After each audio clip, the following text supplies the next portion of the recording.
Assalamualaikum warahmatullahi wabarakatuh.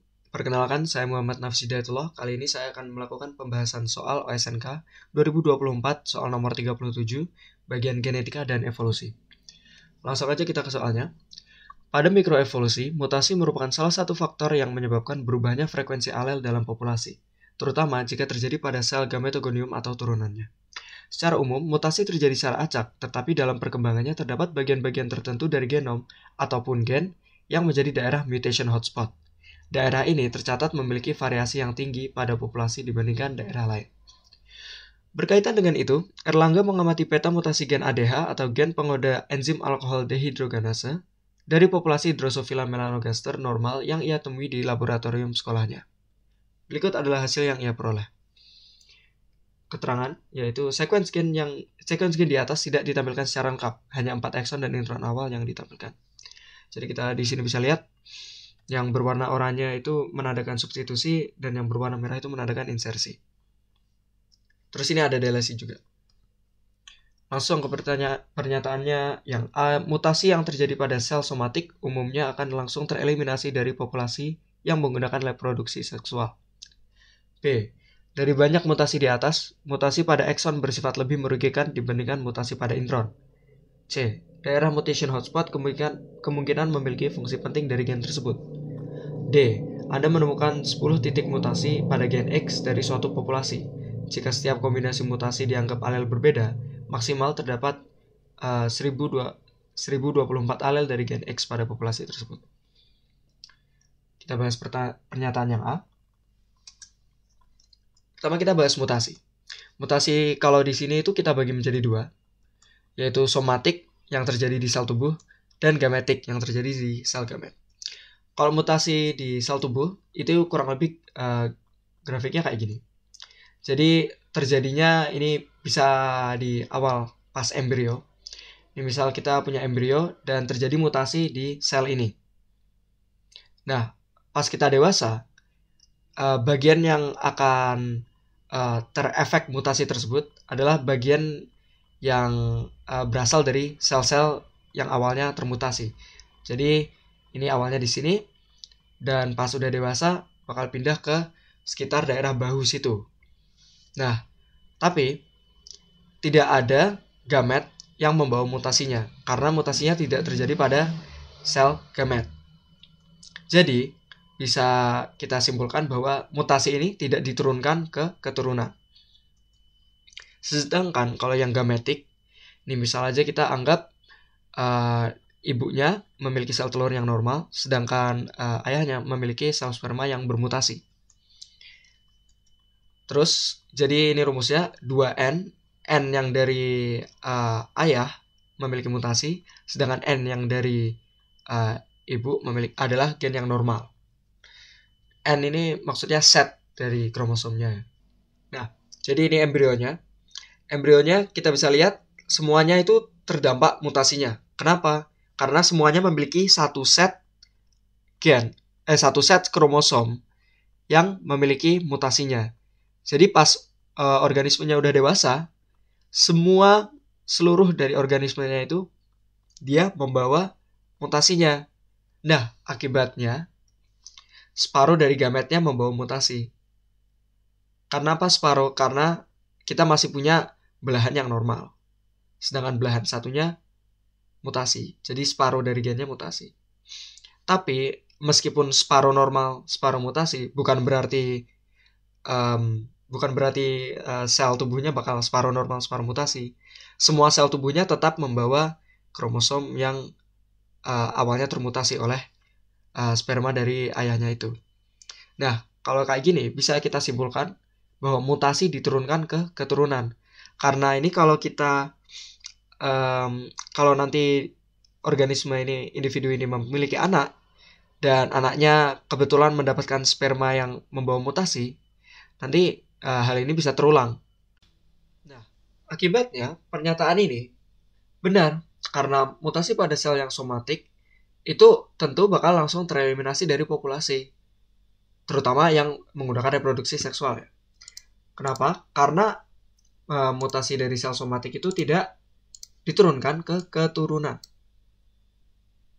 Berarti mutasinya meskipun terjadi di satu orang dalam sebuah populasi, itu nggak bakal disebarkan ke keturunan-keturunannya. Mutasinya cuman ya kalau udah terjadi di orang itu ya udah tetap berada di orang itu, nggak bakal menyebar lagi. Sedangkan kalau yang gametik, kita punya satu orang yang termutasi, kalau dia kawin dan punya anak, anaknya punya kemungkinan punya mutasi itu. Jadi kalau di gametik itu justru malah tetap ada di populasi. Tapi kalau yang somatik bakal langsung hilang. Soalnya ya udah kalau udah terjadi di satu orang aja itu yang punya terus. Gitu. Nah, lanjut ke pernyataan B. Dari banyak mutasi atas, mutasi pada ekson bersifat lebih merugikan dibandingkan mutasi pada intron. Oke, jadi ini ada grafiknya. Terus kita bakal bahas tentang ini, mutasi pada DNA. Jadi mutasi itu ada 2 jenis. Kita anggap aja ini ada urutan DNA coding normal, CTC, ATT, TAT, AAA, GAG, CTA, dan seterusnya. Terus ini asam aminonya leu, ile, tire. Nah, mutasi ini bisa kita bagi menjadi 2. Kalau di DNA, yang pertama itu adalah mutasi substitusi. Substitusi itu yang oren-oren ini ya. Nah, substitusi ini anggap aja kita punya urutan rantai coding normal ini. Terus A yang ada di sini berubah menjadi C, disubstitusikan, ditukar.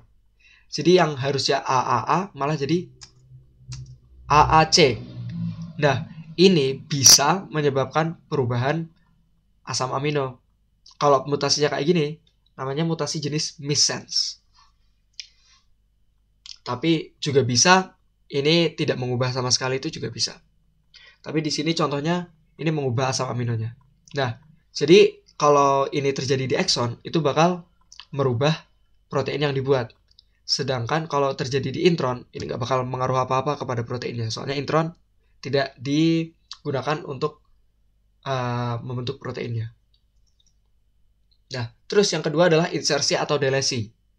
Atau nama lainnya adalah mutasi frame shift. Kita punya urutan rantai DNA coding normal di sini. Tapi kita di sini kita bukan menukar, tapi menyelipkan. Jadi AAA diselipkan C di antara A kedua dan A ketiga. Jadi AACA. Nanti jadi kayak gini. CTC, ATT, TAT, AAC, AGA, GCT, A, dan seterusnya. Nah, kalau kayak gini, ini terjadi yang namanya pergeseran kerangka atau frame shift. Kenapa?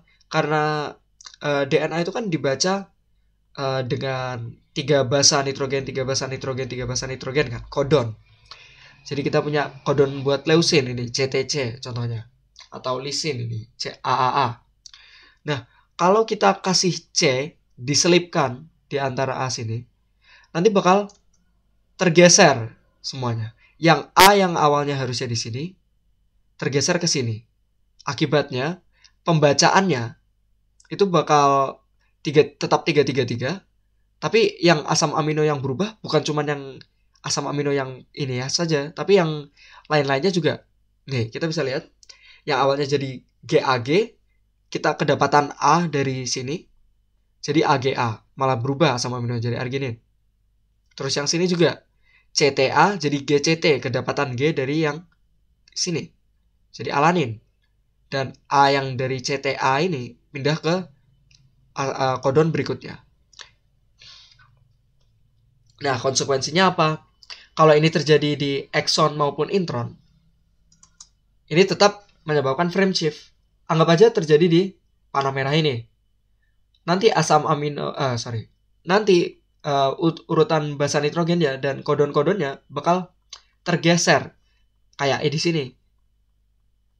Jadi karena ada penyelipan, nanti bakal kegeser. Nah, sebenarnya sama juga seperti delesi. Insersi atau delesi itu sama-sama menyebabkan frame shift. Tapi kebalikannya, kalau delesi itu ada asam amino yang hilang dan asam amino yang lainnya itu misal ini hilang dan G-nya itu pindah ke sini. Jadi AAG. Dan ini malah jadi AG, C-nya pindah ke sini, AGC. Itu kalau delesi. Nah, jadi kalau di contoh ini itu maupun baik terjadinya di exon maupun di intron itu sama-sama mengefek ke proteinnya. Soalnya meskipun terjadinya di sini, frame shift-nya bakal terjadi ke downstream DNA-nya atau ke urutan-urutan basa nitrogen setelah basa nitrogen yang diinsersi itu. Jadi pernyataan ini salah karena kalau yang terjadi adalah mutasi insersi atau delesi, baik terjadi di intron maupun exon, sama-sama merugikan. Nah, pernyataan yang C. Daerah mutation hotspot kemungkinan memiliki fungsi penting dari gen tersebut. Nah, dalam perkembangannya terdapat bagian-bagian tertentu dari genom ataupun gen yang menjadi daerah mutation hotspot. Daerah ini tercatat memiliki variasi yang tinggi pada populasi dibandingkan daerah lain. Jadi, di mutation hotspot ini terjadi banyak sekali mutasi.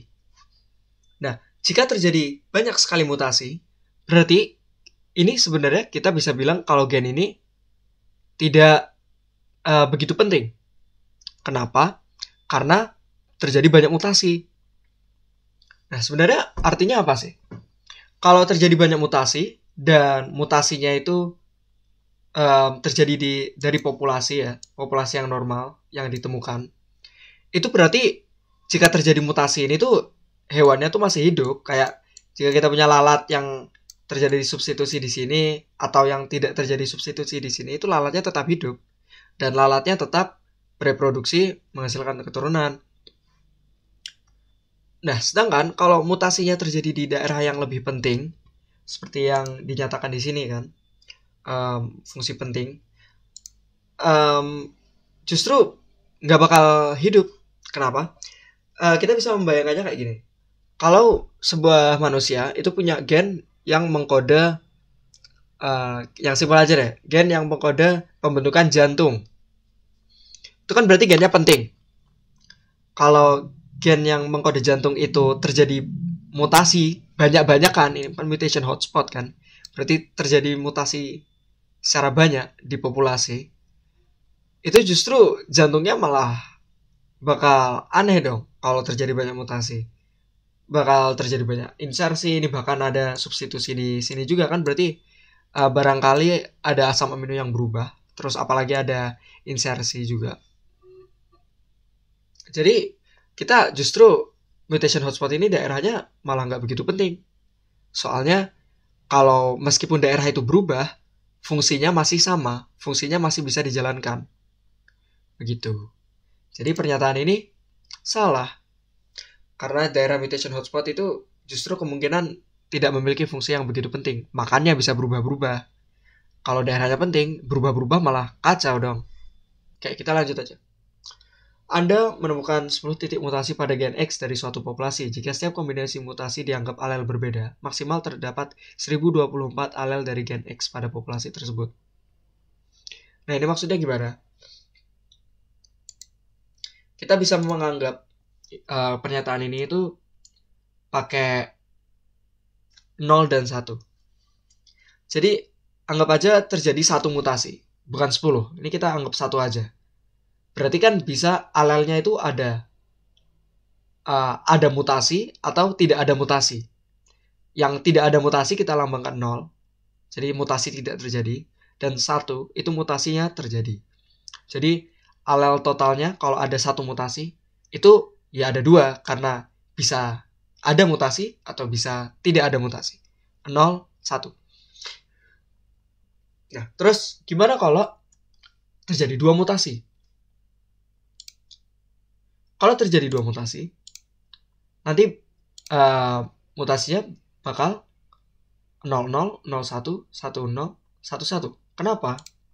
Karena mutasinya bisa mutasi pertama tidak terjadi dan mutasi kedua tidak terjadi juga.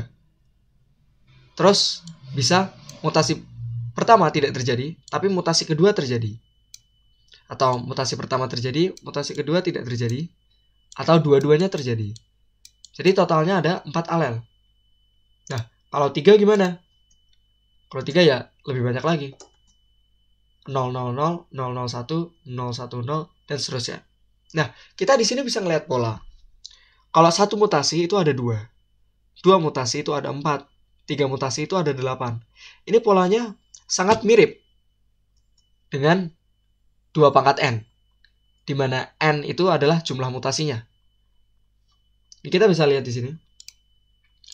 Kalau terjadi satu mutasi berarti 2 pangkat N sama dengan 1, 2 pangkat 1. 2 pangkat 1 berapa? 2. Kalau terjadi 2 mutasi, berarti 2 pangkat 2. 2 pangkat 2, 4. Sama kan? Terus 3 mutasi, 2 pangkat 3, 8. Sama. Jadi, kita bisa menjawab ini dengan 2 pangkat 10, karena tadi terjadi 10 mutasi. Jika terjadi 10 mutasi, maka alelnya adalah 2 pangkat 10, 1024 alel. Jadi pernyataannya ini benar. Ya, itu aja dari saya. Terima kasih telah menonton video ini. Semoga bermanfaat. Mohon maaf bila ada salah kata atau penjelasannya kurang lengkap. Itu bisa dikomen aja langsung di videonya. Mungkin nanti bakal ku jawab kalau sempat. Nah, wassalamualaikum warahmatullahi wabarakatuh.